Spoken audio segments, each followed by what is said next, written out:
And the VA chief, we've talked a lot about this, Robert McDonald, apologizing yet again for lying about serving in special forces.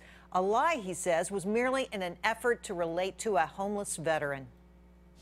In an attempt to connect with that veteran, to make him feel comfortable, I incorrectly stated that I, too, had been in special forces. That was wrong, and I have no excuse. But is this shaking up Americans' trust with the department already on shaky ground? We're asking Jessie Jane Duff, a retired gunnery sergeant for the U.S. Marine Corps and now a senior fellow at the London Center for Policy Research. Welcome back to the show.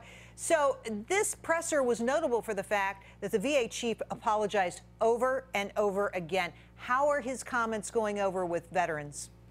Well, right now, this is the least of his worries, because I can understand trying to relate with a veteran. Army Rangers, which he was, often do train with special operations. And you know what? We probably would give him a pass on that if this was the only mistake. But in the past few weeks alone, he has not given accurate information when he was on Meet the Press. He indicated that he's fired 60 executives when it turns out it's only been 8. And then prior to that, he went toe-to-toe with a congressman on the Hill and proclaimed, "I've run a major company. What have you done?" And the congressman actually was a Marine and Army veteran. So I find that to be bigger. This is an element that shows a bigger issue on his plate. Jessie, I got to tell you, I feel your pain with all those things, but I want to play the sound that he's taking so much heat for tonight. Listen to this. Do you happen to be a veteran of military service? Yes. Really? Yes. Army, Navy, Air Army. Army? Yes, What sir. unit? Special Forces. Special Forces. What years? I was in Special Forces. So this is astounding to me because this is a guy who actually has a career, a record as a veteran. He graduated from West Point. He served in the Army. He was a captain. I mean, it's fairly impressive. He doesn't have to go so far as saying he was in Special Forces.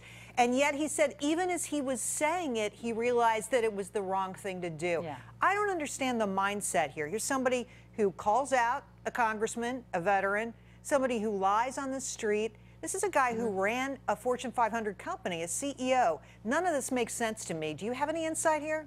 No, and what it boils down to is, again, there were 2 other examples on camera where he lost his cool or he falsified information. So let me put it this way, and we'll make it very simple. We will get off your back when you clean up the VA. He's not going to resign. He's already stated he won't do that, nor would I expect him to, because in this White House, nobody resigns. And the White House is supporting him. So guess what? We're going to watch you, and we're going to make sure that we keep track of every single thing you are doing, because as right now, as veterans and as Americans, we do have a complete lack of confidence in trusting you, because we've been nothing but deceived by the VA for years now.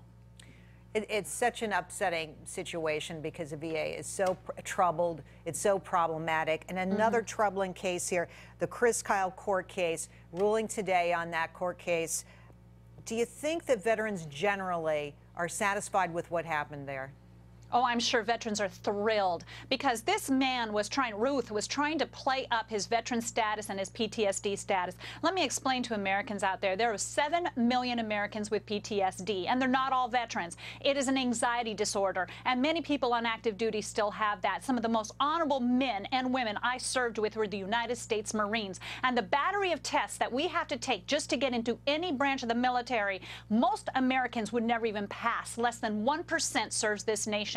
So for him to lean on that veteran status and PTSD when he went and shot this man, 2 men actually, in the back, essentially tells us the jury didn't buy into it. He's being held accountable as he should be.